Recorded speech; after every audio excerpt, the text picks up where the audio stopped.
Ladies and gentlemen, welcome to the Blessed with Brave podcast. I have an amazing guest on today's show. Hailing from the Lone Star State, this speedster's love for velocity once got him in some trouble in the past, but now propels him into the top ranks as a runner. So please, lace up your shoes, let that Texas energy warm you up inside, and please join me in giving a warm welcome to my friend, Mitch Ammons. All right, that's good. You like that? Yeah, Did I say your last name right? Yeah, you did. Yeah. For whatever reason, I have you saved as Mitch Hammons in my phone. And I was like, what the fuck's happening? I've heard that 100 times, but it's just Hammonds without the H. Okay, so it is pronounced Hammonds, though. Like Ammons, yeah. Ammons. Okay. Hammonds without the H. Cool. What's up, man? Yeah, what's up? How you doing? It's great. It's cool. Yeah, I appreciate you joining me today. I really looked forward to this one. I did a little bit of homework and listened to your talk with our friend on the Texas Boys. Shout out Gunnar and Seth. Just to get some context, this podcast is less of a full story time because I want to get in kind of the nitty gritty of some just reflections on who you are as a man today and how you show up each day. But I want to, before we get into all that, I like asking two questions just to warm people up and be thinking, because like here today, we want to be as present as possible and just flow and talk. But I think it's good to just give some reflection of what I want to do these past 6 months. I want you to think about what is something that you're super proud of yourself for and something how you showed up. And then in the next 6 months, what is something that you're really excited about in your life? And we'll start with the past 6 months. What is something that you're super proud of yourself for? There's actually a lot. I've had a big 6 months. Let's go. Of course, there's running. I did qualify for the 2024 Olympic marathon trials. Let's go. No big deal. yeah, but that I was very proud of that. I worked really hard over a lot of years to get there. But I got married as well. I found someone who would actually marry me. I was proud of that. That was a big accomplishment. I'm still trying, bro. Yeah, hey, it just happens. Like you don't even expect it, and it happens. I actually started, and this was in the Texas podcast, but I was telling them, like, I say it in every podcast. I started with fitness because I wanted to find a girlfriend. I was a pack-a-day smoker. I was sober, but I was a bum. And I was like, I really want a fit girl. I want a fit girlfriend. And my friends were like, bro, no fit girl is going to like you. You're a bum. And so I was like, okay, here we go. Switch. But yeah, probably getting married in the trials were the two things I'd say those are pretty big. Yeah. Pretty big. I'm happy for you. Yeah, thanks. What are we looking forward to? It's got to be the obvious is running in the trials. Yeah. Competing for my rank in the nation.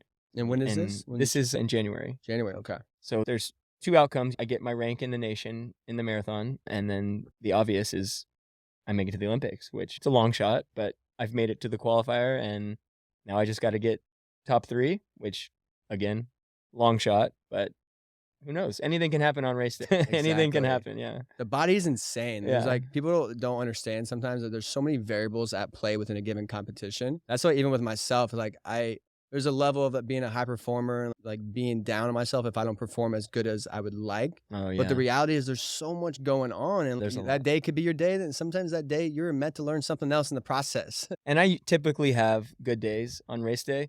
So what I'm hoping for is the competition to not have a good day. I've got some advantages. The trials are in Orlando and it's hot and humid there. And what better place to train for a hot and humid race than Austin? It's so true. Yeah, there's a couple of things going for me. Yeah. I'm sure the real pros will be in Orlando months beforehand, training there to get used to the weather. But Austin's a great place to train. Yeah, man. I want to make a connection to my story a little bit with you. Yeah.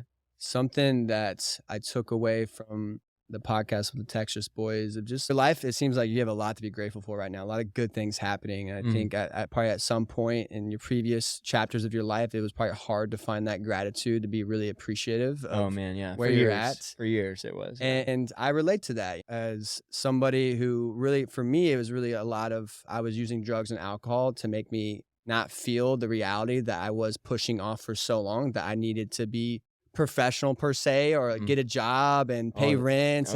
I was like, how long can I really push this off? And it led me to being at home with my parents and debating whether I wanted to actually continue living this life that I was choosing for myself. And it took a lot of things over time of rock bottom. And I think rock bottom is a beautiful thing Mm. because a few reasons. One, it gives me perspective of I don't want to go back there. I know what that felt like. It was not fulfillment. It was very hard to be grateful for. And then two, it really propels you because you can only go up from there. It's like, I can just go up from here. And one thing what I took is I think that there's a couple things I want to go with. One, I feel like you do a really good job of really honoring those versions of yourself. Yeah. There's maybe that took some work, but it feels like you don't have a lot of shame. You don't have a lot of regret.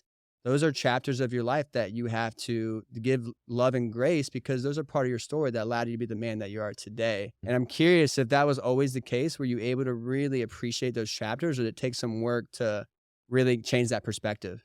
That's very interesting the way that you put that because yes, absolutely. There are I can go back further before I got sober with the self-hate and the shame and the guilt and then moving forward into sobriety. Yes, okay, now I should be grateful because I've accomplished the one thing in life that I have tried and tried so hard to do and could never accomplish. But to be completely honest, I got a couple years down the road, things started going good, and I'm like, yeah, that's all me. I did that, and no one helped me. But that's when I have to like pause and say, you know what? No, that is. And there are countless people who have helped and supported me. Most don't even know that they did. In the beginning, the tiny little things, just saying something nice, were like huge. Yeah. Monumental to my sobriety and recovery because at the core, yeah, I hated myself always. The regret, the shame, and like you said, you mentioned I had to work really hard at it. Today, flip on the flip side, today I am very open about my past. I share it to anyone who is interested. I don't necessarily broadcast the details because they're a little rated R. But if someone asks, yeah, I'm going to tell them. Like, I've got no shame. It made me who I am today. And another thing that you mentioned, that rock bottom, it only can go up from here. And that is so huge because today, when something is not going my way or something is honestly shitty, I just take a look back and say, you know what? No matter how bad this continues to be or how much worse it gets, it will never be as bad as it was. I was a step away from prison and I was a step away from death. It really is just a miracle that neither of those happened because I was right on the edge. I was in big trouble multiple times, multiple felony charges. Yeah. And by grace and a lot of help from people, I was able to get out of it. And as far as death, that's like basically the outcome of drug users, especially the ones that used like I did, is death or prison. And really, they're both. Prison is horrible. Death is just like, no, it's over. I'm not going to be upset because I'm dead, but I don't want that. I never wanted that. I didn't want it, and I didn't like doing what I was doing, but I didn't know how to stop. And anyway, I'm going on a tangent right now. No, you broke the cycle. And yeah. And there's many things to unpack there. But before I get that, I want to look into, because I think we all have specific strengths, and those strengths can also become our greatest weakness. I find that within myself, I'm someone that likes to push boundaries and really challenge things. And you put alcohol into that context of someone who likes to push boundaries. I was always in trouble with the law. I've been to jail multiple times, and I was always challenging things. But like now being sober, like I'm very grateful that I have that skill set, and that's a part of me that wants to challenge and question things because again, it's got me to where I'm at today. So I'm curious if there's any specific skill within yourself that it showed in the wrong context with drugs and alcohol, but now it's like a piece of you that is like propelling you to be who you are today. Man, I've never looked at it like that, and that is exactly how it is. Back in my using days, when it wasn't like a competition, but I used more than everyone else. I used more than my using buddies who'd been getting high for 20 years. I went as hard as I could all the time because that's maybe just a character at the time defect, but now it's like a positive thing. Because, and people ask me all the time, do you think you're addicted to running? And I say, I am. I am absolutely addicted to running. I'm addicted to the miles, to the workouts, to the feeling of pushing to failure. I have no other explanation other than I'm addicted to it. And the feeling afterwards is just something you can't find anywhere else. And I look at it often and make sure that it is still a healthy addiction rather than causing problems, which if it is, and if it ever did, I would have to figure something out. But what does that process look like? If you checking in with yourself to make sure that it's not along the line of teetering towards the overuse. Yeah, and it's not, and this is probably a whole nother topic, but it will definitely be overuse. But the big thing is, and I've never really talked about this, but the big thing is like weight. Like body dysmorphia, all of that kind of thing. That is where I can get in trouble because You start getting down in weight. Gotcha. Yeah, and I'll be honest, I purposely do it. I do, but I do it carefully. And I make sure that I don't go beyond that line, but it's a very fine line. And once I go beyond, it's really hard to get back because injuries just come up like crazy. And I've been experimenting with it lately. Like my marathon that I ran in December, I was 10 pounds heavier than I am now. And that was not on purpose. I was actually a little nervous about how heavy I was, but it worked out great. And so I do take a step back and look, and is weight really, 'cause you hear things from pro run, it's a very sensitive subject. And I think that I don't know what kind of stuff I'm going to stir up by talking about it, but in my head, if I put a 10-pound backpack on, I'm going to be slower than if I take that 10-pound backpack off. And so to an extent, yes, but once it gets past that line, it's just awful. So I'm very careful about that. But where that addiction comes in can be very detrimental because I'm like, if I'm that much skinnier and it helps, then how about this much skinnier? Because that's my addictive mind. It's like more. But then on the flip side, like you were saying, the overtraining, I've also been there. I have reached the point where I know my max weekly mileage because I got to 115 miles a week and I was okay. And then I tried to go beyond that. I tried to go to 120. I did that for maybe a week or two. And it was night and day difference how fatigued and I was going out to run like my afternoon doubles and I was like, I can't do this. I am just so dead. So I realized it and I pulled back. And so I have that sweet spot. And that's like between 105 and 110. And that's for marathon training. But yeah, that is a big one. The eating or lack of eating is a big one. And then with that protein. Yeah. Yeah. And then the last one that could be harmful is going too hard in workouts. You're not supposed to have a race effort every time you work out. And I do that a little too often because I feel like it prepares me for racing. And I have become a great racer. I pride myself on being a good racer. I'm tough. I'm mentally tough.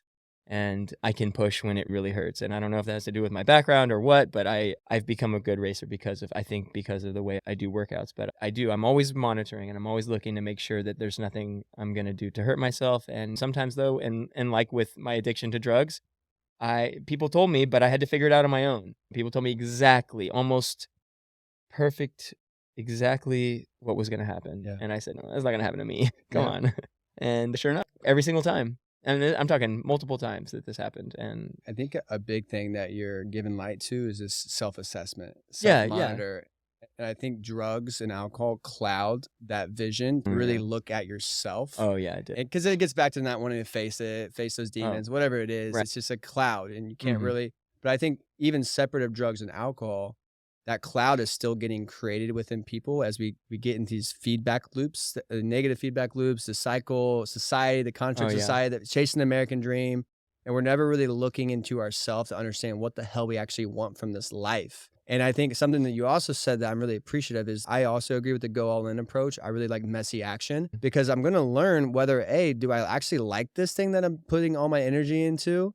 And then 2, I'm going to move the needle forward. If I fail, I'm going to fail forward. And I guess the third one is I'm going to learn something along the way that's going to help me to keep moving. Sure. And I think having that, I think a lot of people have resistance to moving and going in the wrong direction and not actually doing the things that they enjoy. And is that something that you've experienced as well? You mentioned enjoy. Yeah. And I learned something early on in my sobriety.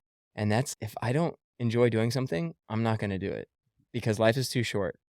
I've worked in restaurants for a long time and I loved it and it was fun and it gave me free time and it gave me the ability to train and I made a whole bunch of friends. And it's honestly going to work. It was fun. It's like hanging out. It gets really busy and we're working really hard, but for the most part, I'm great friends with everyone I worked with. But then it got to the point where I was like, I'm not digging this. And so I moved on. That was another thing from this last year is I changed my career. I got into real estate, selling real estate. Yeah, and it's honestly... You having fun with it? Yeah, dude, it's so fun. It's so fun. It's great. I'm meeting new people every day. But my point, and this aside from careers, but if I don't like doing something, unless it's like for my wife, of course I make sacrifices there. But if I don't like doing something, I'm not going to do it, because why waste that time? Life is so delicate and short that it doesn't make sense in my head to just spend my time doing something that I don't like doing. And this is something that I learned mostly through sobriety and losing mostly acquaintances, but friends. I've lost some great friends to drug overdose. I see things popping up on Facebook all the time, and I see another one go. And I met a lot of people because I went to treatment 6 times, 30 to 90 days each time. I met a lot of people, and when you're in those treatment facilities, you're very vulnerable. These people that you meet you become very close as you can get in 30 to 90 days. And man, like that is the direct route that us addicts take, is to being dead. Life is so precious. It is, yes. It's very easy to lose sight of that because, again, if we're clouded and we're not very present into our own world, and there's just a lot of people live in fear of death. Oh, man, fear. I think, obviously, you've been very close to that. I feel like I've been very close to that decision, and now I have a healthy relationship with death. I know it's a part of the process. Like, and I'm not going to allow death or fear hold me back from going all in on the things that I love. You mentioned fear, and fear of death. I'm not too afraid of death, just because in my head, when I die, I don't care. It's horrible, but I worry about it. I have fear for like my friends and family, of course. But fear is so huge, and recognizing what you're afraid of is so huge, because that is, if I had to pick one thing that made me use the way I used, or at all, it was fear. Fear of not fitting in, fear of not being successful, fear of not having what I need or not having what I want. Really, the biggest one, fear of people not liking me. Yeah, not having love and like drugs. I get all the love from that. Everything, I feel good. everything. You don't care. Yeah. You have no fears when you're numbing it. And I could pretty confidently say that if anyone who is using drugs or doing anything that is harming to them, I would put money down that it is, if you go down to the root, it's because of being afraid of something. It was the biggest thing for me. And of course it shows up in all different ways. But did you always have that understanding of that, or was there a time where you like made that realization that you were just not facing things, and then you made that switch? I was like, it's time to start facing these things. Absolutely, I did. Yeah, absolutely. And at first, for probably I used drugs for a long time. I think I started smoking when I was 14 or 15. I started using cocaine and pills at 16. But that was all fun, and it was all recreational or whatever. I did it with friends. I did it at parties. I did it on the weekends. But after high school, and it's actually my second semester of college, is where it really got bad. And I started, but in my head, my whole, let me get to the point. My whole point is that I thought I was still having fun, and I thought I was just using recreationally. And then after probably a time or two of getting sober and trying to figure out why I had gotten that bad, looking back, and this goes back to probably elementary school. Yeah. Which I was like so shy, and I considered myself like nerdy and not popular because I was so afraid. I was so afraid of what people would think about me. I was so afraid of not being cool. And then I tried alcohol and drugs, and I had no fear at all. So cool. Yeah, that was huge. That was a huge part of it. In high school, I wanted to be the bad kid. The bad kid that like people are all friends with, but they're like, he's a little crazy. But he's cool, but he's a little crazy. Like, I loved that. Yeah. I sought that. And I had friends who had older brothers who were like that. And I was like, I want to be that. But it wasn't until, and that was in the midst of already drinking and using, where I was like getting these ideas of what the coolest thing I could be would be. But then taking a look back, and like I said, starting very young, I was just trying to numb the pain or the fear or the lack of confidence, self-esteem, all of that goes back to just be a superhero. Yeah. And like you said, it wasn't until a little further down the road when I started taking a look back, and I'm like, okay, this is why I'm doing this. And you don't need those things to have those, but it took work over time to have that confidence in yourself. And I think this is one reason I love fitness too, is it's a way to build credibility, character, absolutely, and grit. Of, hey, I said I'm going to do this shit, and I just did it. I'm like, wow, I can do this again. I can add layers on top of that, layers on top of that. And I think it's a beautiful start for anyone who's struggling to really love themselves, to develop a relationship with fitness. Man, I want to tap in. You said like all of those things, yes. When I got sober, I was terrified of everything. I didn't leave my house. I watched TV. I ate garbage and I watched TV all day long. I went to work when I had to. I'd go to the Greenbelt, but I would go with like my super close friends. I was so terrified of talking to anybody. And of course, I get a job waiting tables, and I was terrified. I was self-conscious because I was fat, and I was just fat and I want to like get in. Skinny fat? Like what kind of fat we talking about? I had skinny fat too, like post college. Yeah, skinny fat. I had some, and it was funny because I remember I took a picture after I had started working out a little bit, and I was like, oh, I look so good. And I was like, I didn't look that good. But anyway, my point though is that anyone who is struggling with those things I was just saying, the confidence, the self-esteem, man, fitness cured that. Everything that you said. The accountability, yes, got me there. But the ability to set a goal and reach that goal, it's like, wow, I am doing something. And it's tangible. You can see it. I couldn't lift this then, and now I can. Wow, I got there. I couldn't run this fast, and now I can. I got there. It was so huge for my confidence. It was so huge for my relationships with friends and family. And it just so by chance happened. I told you I was trying to go find a hot girlfriend. But that's where it started. Yeah. Now you're in this competitive energy, and I'm curious because I believe like our mind, there's all these doors, right? And it's our job to seek out these challenges to help us find the key to that door. But to unlock basically the limits that have been placed on us in some capacity. Yeah. And what I've experienced with competing specifically, it's like I'm breaking the fucking door down. Like I don't need to find a key. I'm like Spartan kicking that door down, and I leave these competitions just whoa, like just energy inside of me. And because you got back into running, because you ran a little bit like in track and like you were in football like growing up through high school. I did, and then through your years of rehab and drugs, there was no fitness, and then you found fitness and found this credibility. When did the competition thing start coming in, and why did you keep tapping into that? Yeah, that probably happened a year into it. Okay. I in the back of my head, I thought I could be good because I was decent in high school and I didn't do anything.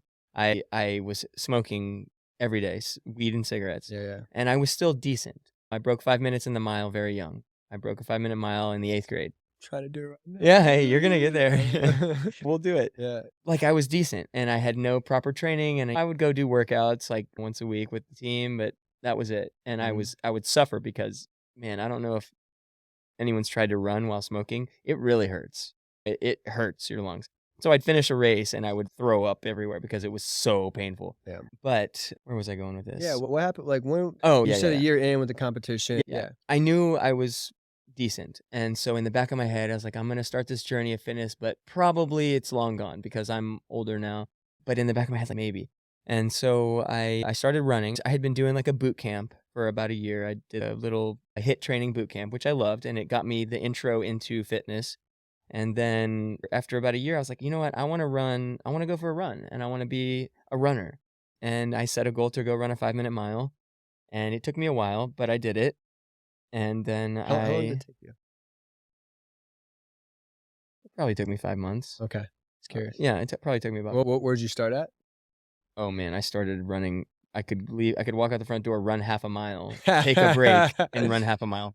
And that you heard it. Oh yeah. That's where I started. And I mentioned that a lot. And I'm not going to say that it's going to be the same for everybody. Exactly. Because this is a subject that kind of is a little controversial, but I have a genetic advantage. I know that. I have talent and I have the genetics. Not anyone can just hop off the couch, start running, and then in 5 years go run the Olympic trials. For sure. I do work very hard though. And the combination. the combination has done that. But I'm not going to sit here and say this is all because I worked so hard. Yeah. No, I've got the genetic aspect of it. My parents were both runners. Who knows? But I had gotten 6 months in or something, and I was like, I think I want to do a race. And I signed up for a half marathon. I did that Waco Silo half marathon. That was the first one. I ran 1:16, which is decent. That's a good time. It's good, yeah. It's like 5:50 pace. That's good. Actually, my first race was Cap 10K, which was also 5:50 pace. And that was in like, I guess March. And then I did the half marathon in June, and I ran 5:50 pace. And then I signed up for a marathon in December, also ran 5:50 pace. 2:36 was my first marathon. And it wasn't until the next year that I was like, okay, I like this. This was a sort of a big deal to run a first marathon in 2:36, which looking back, yeah, it was a big deal, but it wasn't anything crazy. I probably shouldn't have had the confidence that I had. Can we sit there real quick? because I want to honor those moments and just curious on how like you feel. Obviously, like you have this perception of there's more you can unlock and do better, but when you did that first one at 550 and then you did the 550, like what was happening inside of you to like, oh shit. Yes, you have this inner knowing, like you can be good, but like how did that show up into your day-to-day life as well? The whole fitness journey was such a personal journey to build up my self-esteem and confidence. Yeah. And not to like where I was cocky or where I'm cocky, which I probably get classified as that sometimes because I like to stir the pot a little bit. Yeah, you got a mohawk and Yeah, mustache. yeah, It but plays a role. I think it's like friendly part. competition. Exactly. And especially in running, it's fun to talk a little trash, Yep. look a little cocky. But at the end of the day, I know any day can be a bad day. Yeah. It's just like everybody else. But yeah, so what was the question? I think you built confidence through like those competitions, and I think that part carried forth to. I was curious how it showed up in your day-to-day life, and man. I'm sure it helped with dating too, and like with Everything. women. And man, I cannot say this enough. Running changed everything. It changed my work ethic, my patience, because a drug addict, I am a very much I want it now, I want it right now, and that's that. Like instant gratification. It taught me patience. Like everything I'm doing now in my training isn't going to pay off for 6 months or a year down the road. This last training block that I did for the marathon in December, all of that work, yeah, I did run a very fast marathon, but that whole marathon build, I will build on top of that. So you've got to do the builds and you've got to build on top of them. It's a long process. These guys running the times that I hope to run, they have a decade of a built up aerobic base. So it is a long process. And that everything going good in my life, I have to, when I take a hard look at it, running had some influence somehow. Yeah. Everything. Yeah. It really did. And man, and it doesn't have to be running. And I share this on Instagram. It's guys, just find something you love to do that makes you better. Pour your heart into it. And it was a game changer. And it doesn't have to be like running fast. It just has to be something that makes you better, that you can see it's making you better, that can give you the confidence and the self-esteem. It is a game changer. It got me. I will say this, and this is also going to be controversial. We love controversy. Yeah. I got sober in AA, and I am so grateful for it. It helped me so much. The people that I met, I'm not going to get into it too much because it's an anonymity thing for everyone else in it. But man, guys, if anyone is struggling, AA was a life changer. I took the morals or whatever, lack of a better word, all of the guidelines and everything. And I, of course, that's the point. They tell you like you lose the obsession to drink and use 3-6 months down the road of doing the work. And it's work. It's hard work. But after that, you're doing the work to deal with life. It really brought me it got me my gratitude. It got me to be gratitude in shitty times, living in a double wide trailer, $30 to my name. And I was as happy as it could be because I was sober and I was happy and I had friends Feeling and rich. I had people who loved me. Yeah, sure. But I don't do that anymore. I don't go to a 12-step program anymore. And as advised, it's a lifelong thing. It is. Because as quickly as I got sober, I can go right back just as quick. But it's been a couple years that I haven't been doing that, and running has filled that void. And I get asked, what happens if you get injured and you can't run? It is running, but it's fitness. It's fitness all around. There is something I can do to better myself. And man, so again, find something that you love to do that makes you better. Yeah. And there's so many things. What I call it is developing more rocks, things that can ground you, because I imagine obviously fitness and running has become that, but now your wife is a form of that, of your rock. So if you were to get injured, you have someone to still lean on, to like share and be vulnerable and express yourself. Yeah, my wife, but I got 100 people. Like, yeah, exactly. Dude, you are like so good at getting vulnerable, and I admire that so much. It says so much about you to be able to stand with another man and talk about your feelings. I'm all about it. Yeah. I learned that early on in sobriety. I learned early on, I consider myself pretty emotionally mature in relationships with my wife, my friends, because I worked, because that was something I had to figure out before I was ever going to stay sober. I was like an emotional idiot, like a 12-year-old.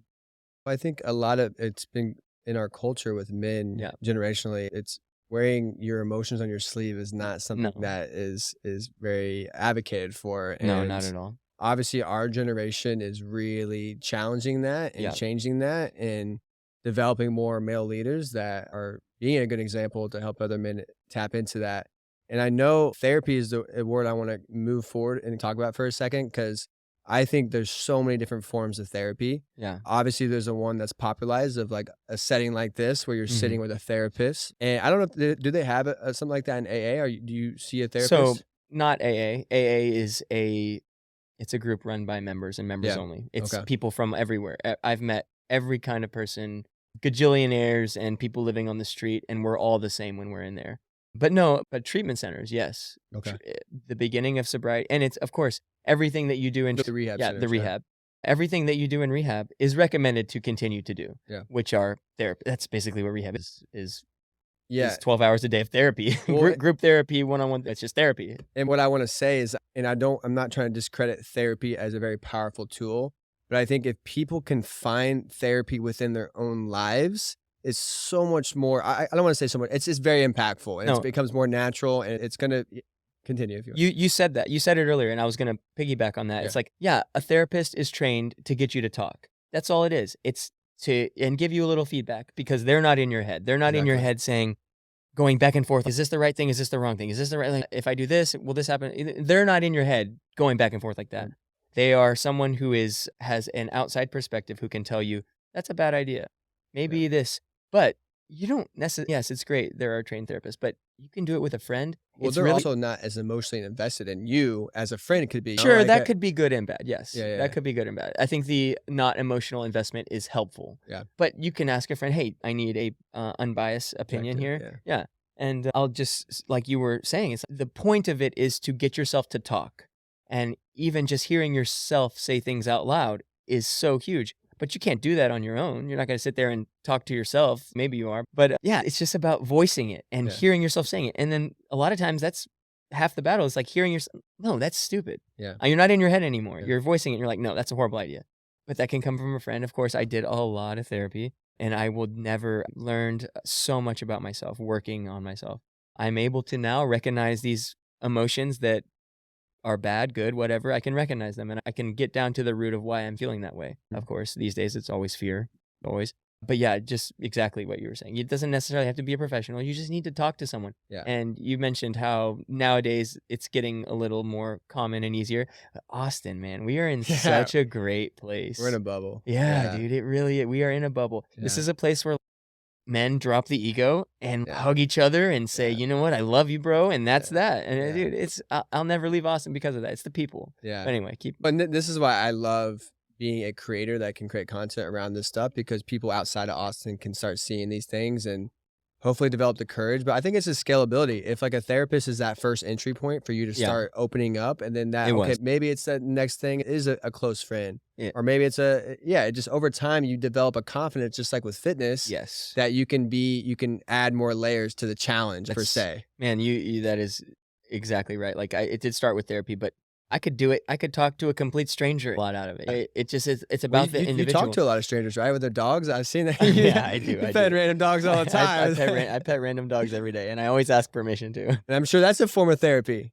Oh yeah. But that's something you enjoy. And I want to make a point there is I think therapy to me is more of finding as many passions in your life to fill your freaking cup up. I think every day we have a limited amount of energy, and there's things that are going to take away energy, which are okay. Fitness can take away, but can also give back, and things that are going to give you energy. And I think passions, the things that really feed your soul, are a form of therapy to really charge you up. And fitness is obviously one. Really having really strong relationships. I think that's a piece that's just been lost in America, I would say specifically in our culture. And we don't have these really strong, intimate relationships. Some people do. And people in Austin, there's a lot of, you've seen all these relationship coaches come out, masculine and feminine coaches, which everyone has their own perspective. I actually think it's good, because I think at the end of the day, and that's why a part of this podcast is healing through relationships. I don't know if you got the picture of that today so far, but no, I think it's great. I've never done anything like this, and I love it. Yeah, and I think everyone wants those things,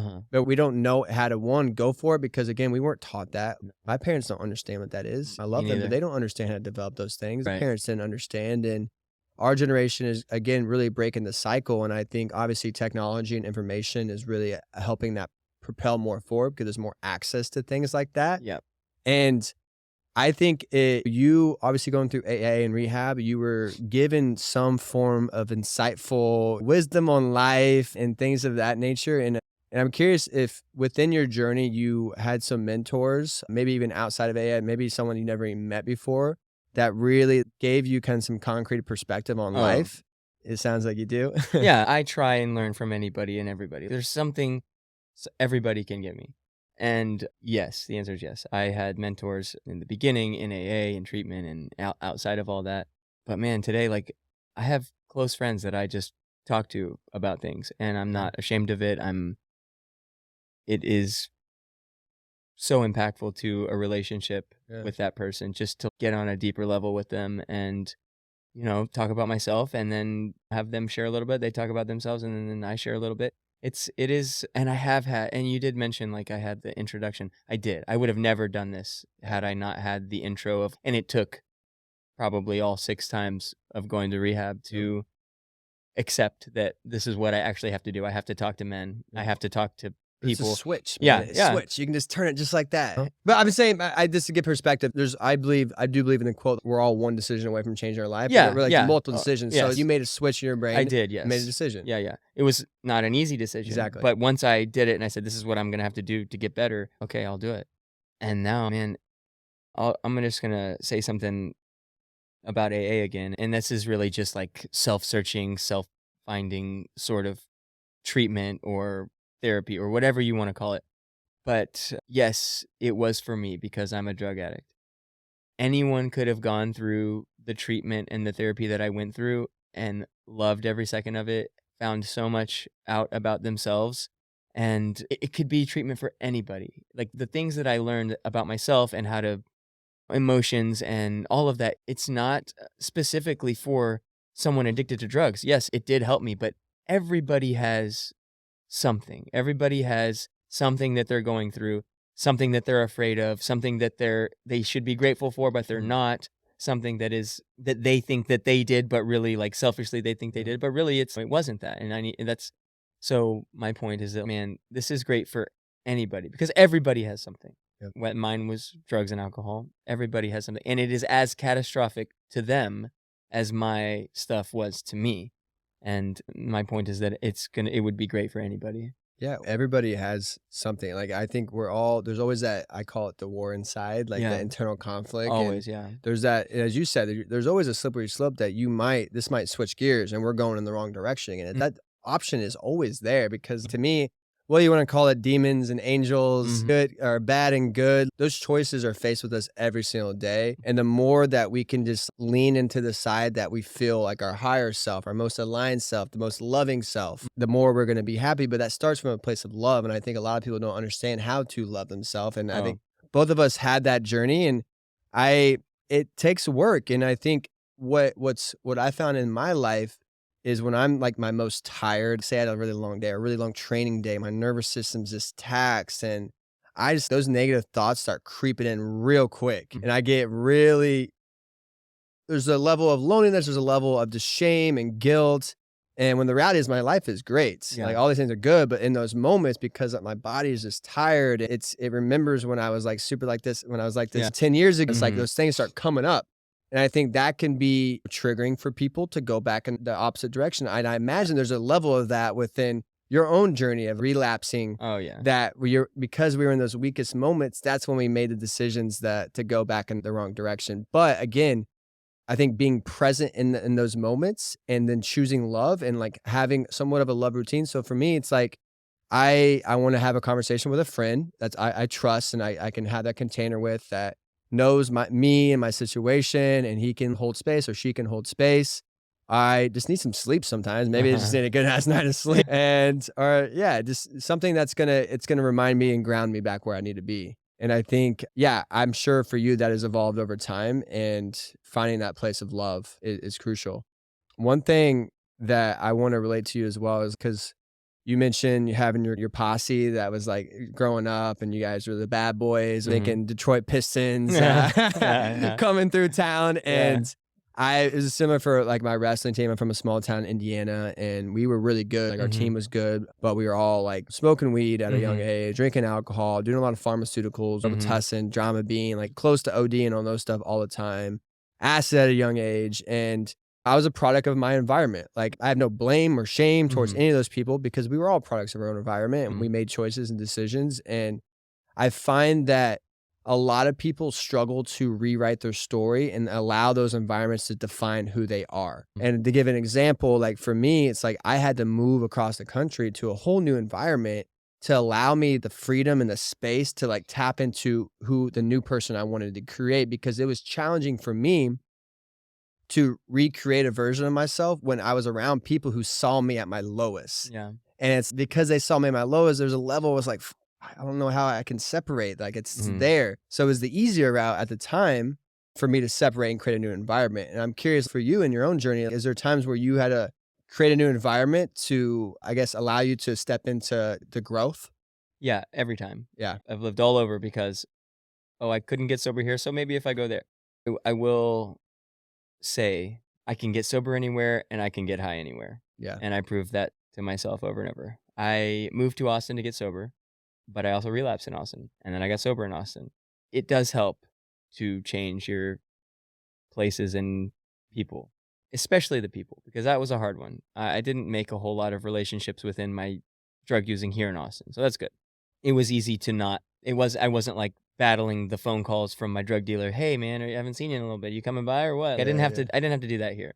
Everywhere else I did. Everywhere else I tried, and so that's where I'd leave. I'd say, you know what? Change my number. I'm out of here. Yeah. Because that was what I had to do. We did the whole change number thing too. Oh yeah. Oh yeah. I had to change my number. Probably owed a bunch of people money.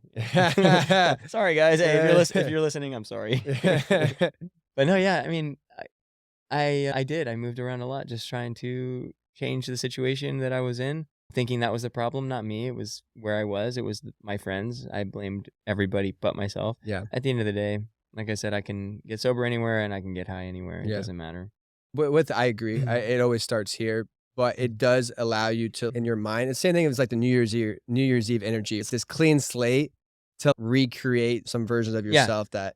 And I will say, like, where I did the majority of my using is in Dallas. It would have been extremely hard for me to get sober and stay sober in Dallas. I just know too many people. I know too many little crack houses on the corner that I could literally walk up to any time of the day, any time of the night, and get whatever I want. It would have been hard. It was significantly easier to get sober here in Austin, not knowing what I know in Dallas. Yeah. I also had a bigger support here, which was huge. And you mentioned like the people who saw me at my worst. Yeah, I have those, and a lot of them are gone because they weren't like true friends, but I do have a few true friends who saw me at my worst, who helped me at my worst, who told my parents that, man, he's shooting up drugs again. Yep. Y'all got to do something or he's going to die. Yeah, I was mad. I was very mad at the time, but it saved my life probably.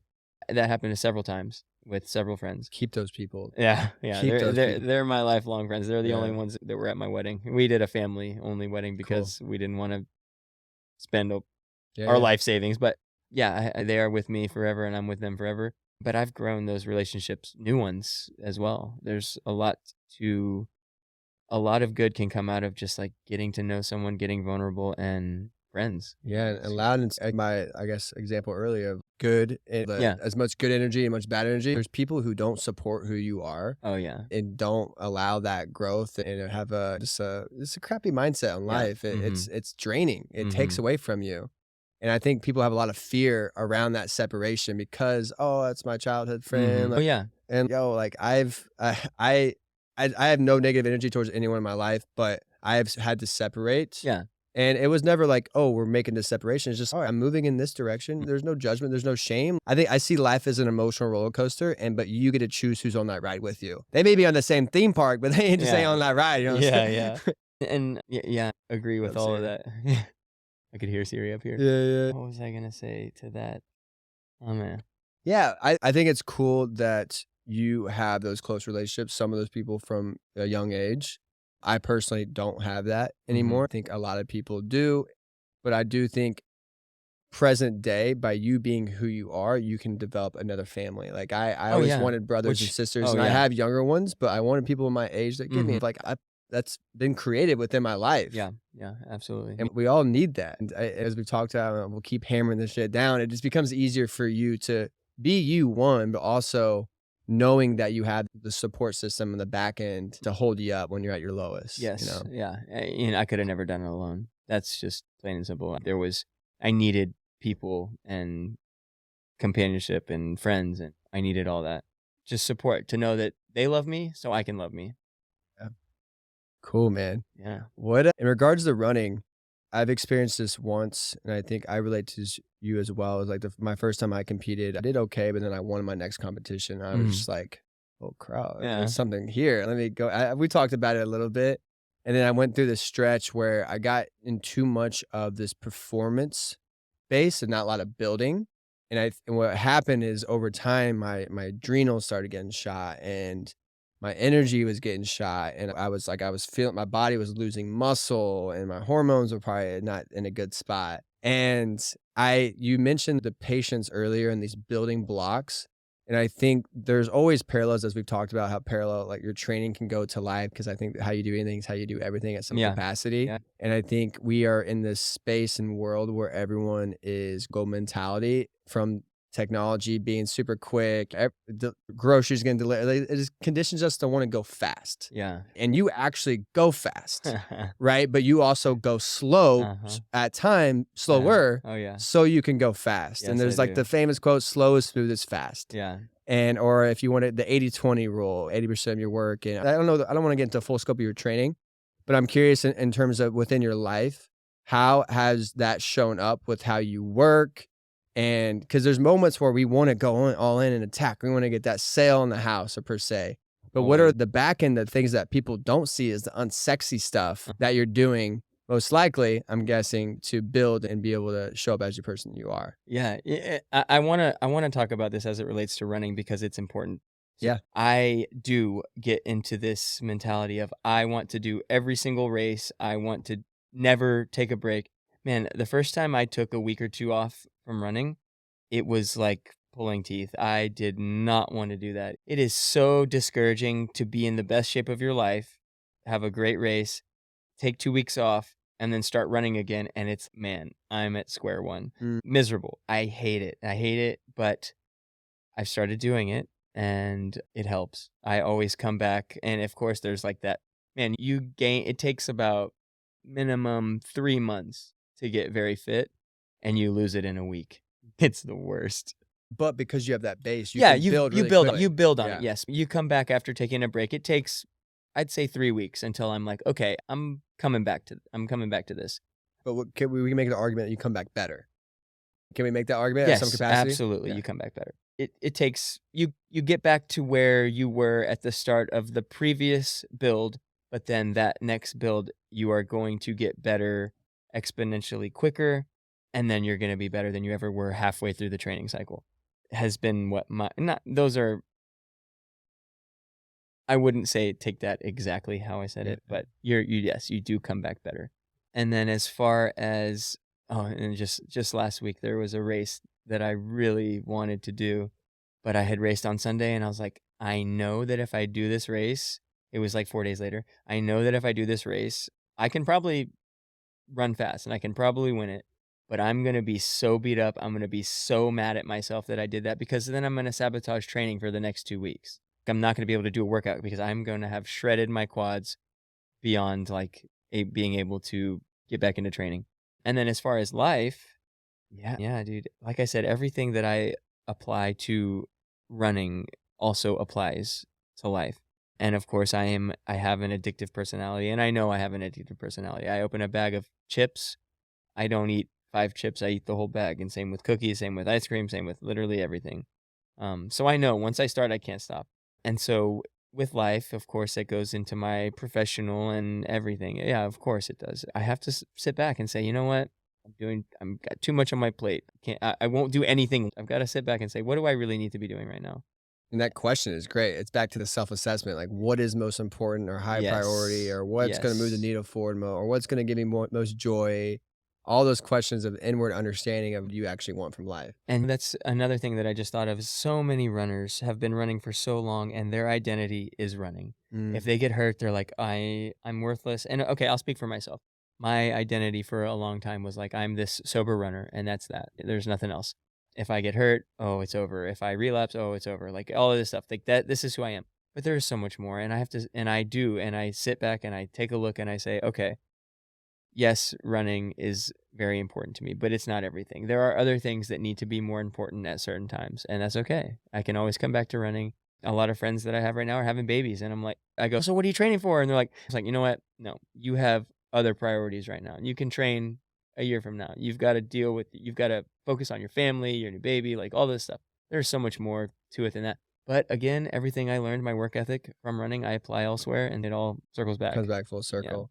There's just like a level of trust, right? Because you don't know where something is going when you first start. No. Right? First start your fitness journey and you're like, all right, I'm sober and I'm going down this route. I know I have this base history of potential genetics to be a good runner, but you weren't a good runner then. I had no idea. I had thought maybe it could happen, but what I thought could happen was like what happened 4 years ago. I never, ever dreamed. And that goes for literally, when I was trying to get sober in and out of treatments and AA, they say, look, if you get sober 5 years from now, you will not have been able to dream of what your life would look like. And I'm like, yeah, whatever. I know exactly. I'm going to be still this bum sitting on the couch smoking stoves and watching my shitty TV.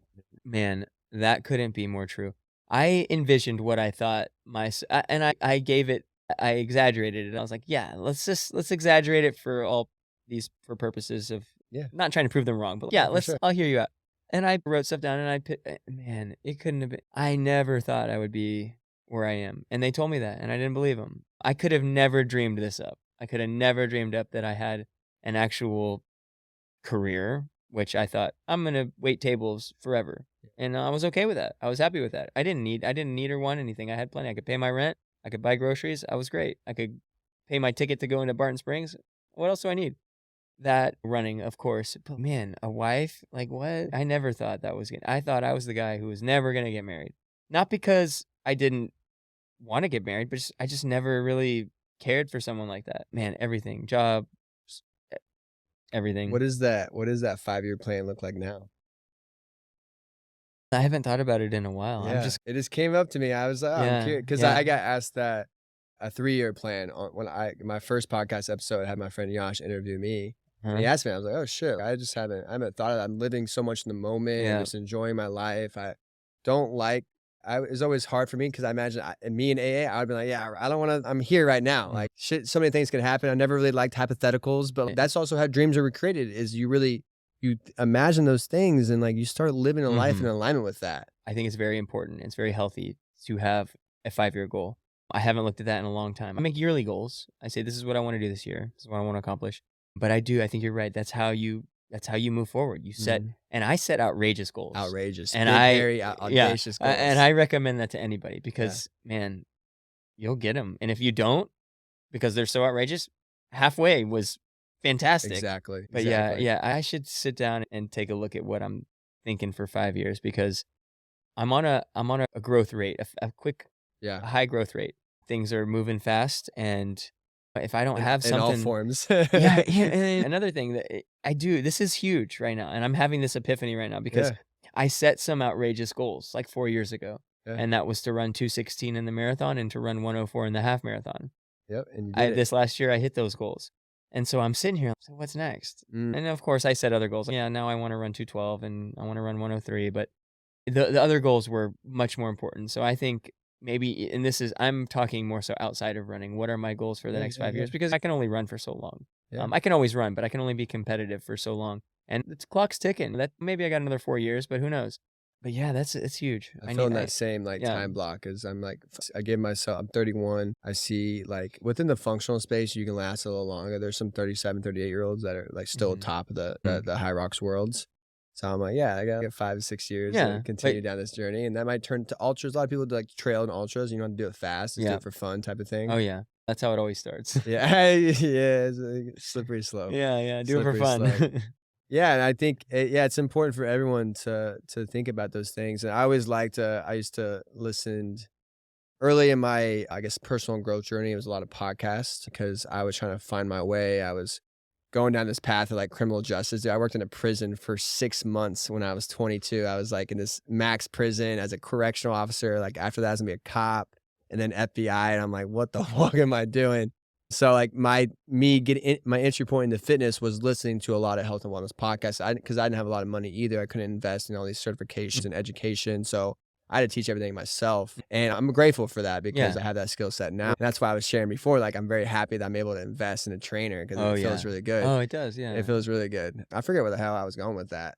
Anyways. I didn't know you were a correctional officer. That's that's cool. Not a lot of people know that stuff. I've shared it a lot. Dude, it's crazy. Actually, it's cool because I'm still, even though I'm someone that I could have so much negative energy inside me, but I'm still going to show up for the people around me. I'm never going to bring people down to that pity, that black hole with me.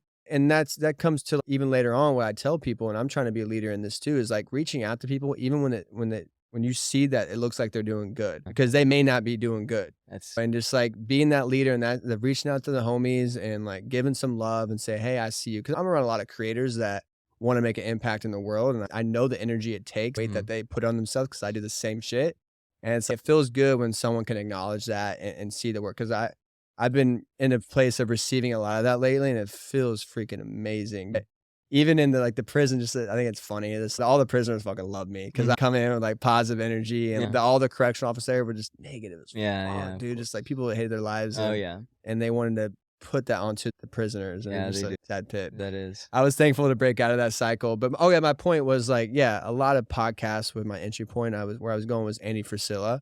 I'm a big fan. That's First Forms. He's just an OG, and I got a lot of respect for him because he is someone I resonate with in the regards that I don't really care about my grammar, my spelling. I'm not that educated. Like I can have great conversations and like it's all about the action. Yeah. Like how are you showing them? How are you moving that needle forward? And he was just someone that really like integrated that really early. It doesn't matter your education, how many degrees you freaking have. It's what you actually do in the world and how you make people feel when you're doing those things. And I think what I'm curious with you, and now this is coming to me as an athlete, like what is that impact that you want to have around whether it's the runners of the world or the people who are consuming you and seeing you? What is that something that you want them to take away from how you're showing up in the world? Yeah, I don't consider myself someone who has a whole lot to offer aspiring elite runners. I don't think I stumbled on this by accident. I don't have a whole lot of experience behind it. But what I do have experience with is struggling. Man, hating myself because I can't change what I'm doing. I cannot do it no matter how hard I try. I try and there's nothing. I cannot will my way out of this no matter how hard I try. I know that part of getting sober was probably a huge part of it was treatment centers, and I would say AA for the most part, a 12-step program. 12-step program did it for me. But after that, it was so much more. Yeah, I got sober. Yes, I was happy. I was content. But there's so much more to life than that. And I'll go back to what I said before, and I tried a lot of things. Climbing and I tried swimming, paddleboard. I like paddleboarding, but I wanted it to be something that I do. I wanted something that I could do every day that I love doing. And I tried, and I started to do the boot camp, and I like that. And then running. But my point is that, man, I know struggle and I know hard times. I know not being able to get out of bed without dry heaving and just really, I felt like I was dying, which basically is what was going on. Anyway, that's beside the point. I know struggle. I know not having any money. I know not having any family to support me. I know not having friends that would talk to me. I know some pretty hard times. And I got out of it. And what keeps me out of it is I found something that I love to do, and I found a community. Community is huge. I think they go hand in hand, because if you find something you like to do, and man, if it's fitness, whatever, if it's a book club, I think humans need community, and I think that is so important for getting you stuck out of that cycle that you're stuck in. Find you some people, and you know what? Find people who you want to be like. Find people who you think, this is what I want, and just go to them and talk to them, do what they do. And I'm talking like all around, in fitness, in your job, in your whatever it is. You can have multiple communities. Oh yeah, of course you do. You can. But when I got sober, I said, I want to be sober. That guy is sober. And so that's who I asked to be my sponsor. And I said, hey, man, show me what you did. So, yeah, man, whatever the struggle is, find someone, find a group, find something that you love, people that you love and love you. And man, the sky is the limit. It really is. yeah, that's so cool. I feel like I got to make a point to, with that, when you're reaching for someone that you see resonates with you and you want to be like them, please just be conscious of, don't allow like the followers and the clout and the status blind you from potentially this person not being that person. So make sure that it's a good fit, that you're reaching and you want to be like this person, and don't allow that back end influence your thinking. I would say it has to be someone on a personal level. You got to know who they really are. Another thing is, this was something I could never do, is ask for help. And I know a lot of people won't ask for help because they think they're imposing, or they think they're a nuisance, or whatever. That was me. I thought that's what I was like. This guy doesn't want to help me. He doesn't want. I love to help people. It makes me feel good. I would say, for the most part, anybody who you ask to help you is going to be so happy to help, because it makes them feel good, and and they want to make you feel good. Because I think at our core, for the most part, humans are loving, even behind their like hard exteriors. People are loving, and they want to help people. They want, it's, I don't know, instincts or whatever, but it feels good to help people, and not for selfish reasons. Ask for help. It's back to the relationships, man. Like, everyone wants to be loved, seen, and understood. That's what I become to my reality. Something I want to share, I want to wrap up what you just said real quick, but before that, I want to give people context. How many years have you been sober? It'll be 8 years in July. So 8 years. How many years of usage at a close to overdose level? Yeah, about from like 18 to 25. So what's that? 7 years. No, 8. Well, yeah, 7 years. 7 years. So just to give perspective there, like 7 years of darkness. 7 years of probably every day close to an overdose. Yep. And that is insane to me, because the fact that you're here today, being and leaning into the person that you are, is just a beautiful thing to see. And congrats on the 8 years. Thanks. I just realized right now when we were talking that I've now basically been sober longer than I was in a horrible active addiction. So that's so cool, man. Yeah, that's really cool. And just to wrap up what you just said, I believe in the community. I believe in leaning in things that you enjoy and finding these mentors. And I think you find the community after you figure out what are the things that you're really drawn to. Yes. Because like you went into fitness, and then, oh, wow. I did. I hopped around this community because you were trying to dabble. Like, oh, do I like this one? Do I like this one? I did the same thing. I did the same thing as a kid. I'm sure you did. I had multiple friend groups. I was like jumping like, where's my people at? Yeah, absolutely. And I found my people finally. And it takes some self-discovery of really what is the things that you really are like want in your life. Right. I've really enjoyed this conversation with you. I want to wrap up for every guest, one last little just message to the people to bless them. We've had a very impactful conversation and a lot of insights and a lot of takeaways that I know people can take from. But if you were in a position where you're talking to the world, and I think as you gave life to or light to, is that I think the impact that you can make on people, or the type of people, the ones that are really in the dirt right now and that are struggling, and you were in 8 years or 7 years of that dirt, what would be your message to those people based off the conversation we've had today? What would be your message to them? Man, it's something that I've already said over and over. Ask for help. Ask someone for help. Strangers want to help strangers. People want to help people. It's in our nature. I follow this guy. His Instagram is Bond Gives. You want to go cry, go watch this guy. His thing has evolved, but he started with just walking up to homeless people and saying, hey, how are you? And he has a conversation with them, and they're just beyond grateful already because someone is acknowledging them and having a conversation. And then he's like, hey, is there something I can do to help you today? And yeah, how about a cheeseburger or a little money? He's like, here's $1,000. And their lives are just radically changed right then and there. He has changed his approach, and what he does now is he goes to homeless, or maybe not, just people who are not as well off, and he says, hey man, I don't have money for the bus, can you loan me some money? Or hey, I'm really down on my luck. And these people, these are homeless for the most part, will give up their $1 or $2 and give them to him, and he's okay, I don't actually need help, but I was going to give this $1,000 to the first person who talk to me and help me. Wow. Man, dude, it is That's so powerful. So my point, people want to help people. These are guys on the streets of New York City who have absolutely nothing, And when this guy walks up and says, hey, man, you have like $1. I just need some help. They're willing to help. So my whole point, ask for help because people want to help. And I love that. And if you're in a great place, give some help. It Yeah. feels damn good, It whether does. it's It community does. service or whether it's a rando, like whatever it is. Give someone a compliment. That goes so far. Compliments go so far. And a real one, like something that you mean, Yes. goes so far. Help people and ask for help. Yeah. Help people, help people. Yeah. Is that hurt people, hurt people? Help people, help people. Yeah, help people, help people. Right? Yeah. All right, y'all. That is a wrap. I would love to follow along Mitch's journey and give him some love as he's going into the Olympic trials in January, and bless him to fly and glide and do what he set out to do. But that's all we got. That's all we have for today. Thank you for joining Blessed with Bray. Have a beautiful rest of the day. Stay blessed.